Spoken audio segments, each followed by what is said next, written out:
इस वीडियो में आज हम दशमलव संख्याओं यानी डेसिमल नंबर के एलसीएम और एलसीएम यानी लासा और मासा निकालना सीखेंगे।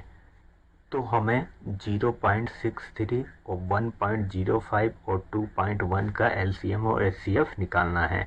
तो आप जानते हैं कि इन दशमलव संख्याओं को अगर मैं भिन्न संख्या में बदल लूँ तो मैं आसानी से उनका लासा और मासा निकाल सकता हूँ, क्योंकि हमने पढ़ा है कि भिन्न का कैसे लासा और मासा निकाला जाता है। मगर वो प्रोसेस थोड़ा लंबा हो जाएगा, ठीक है। तो हमें वैसे नहीं करना। आइए कैसे करना है मैं आपको बताता हूँ।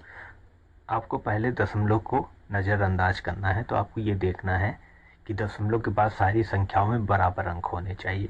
जैसे पहली संख्या 0.63 में दशमलव के बाद 2 अंक है, और दूसरी संख्या 1.05 में दशमलव के बाद 2 अंक है, परंतु जो तीसरी संख्या है 2.1 में दशमलव के बाद केवल 1 अंक है।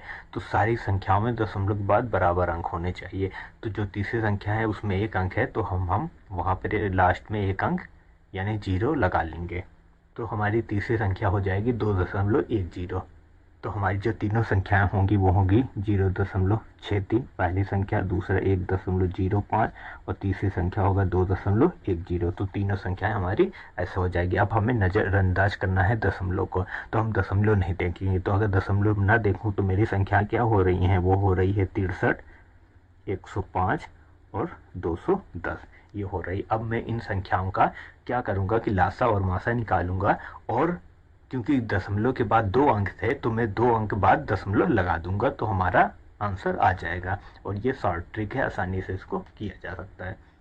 तो आइए सबसे पहले इनका गुणनखंड कर लेते हैं। 63 का करिए पहले, 3 तिरिक का 9, 9 7 63। 105 का कर लीजिए, 3 7 21 और 21 पंचे 105। और 210 का कर लीजिए, तो आ जाएगा 2 3 6, 6 पंचे 30 और 7 210।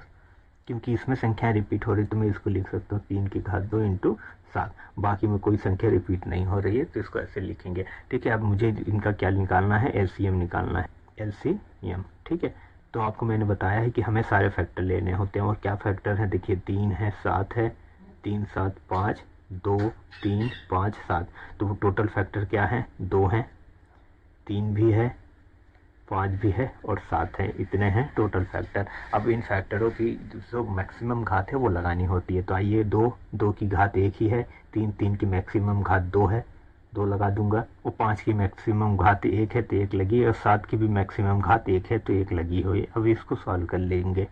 तो 3 का स्क्वायर 9, 9 7 63 होता है, 5 दूनी 10, 63 और 10 होता है 630।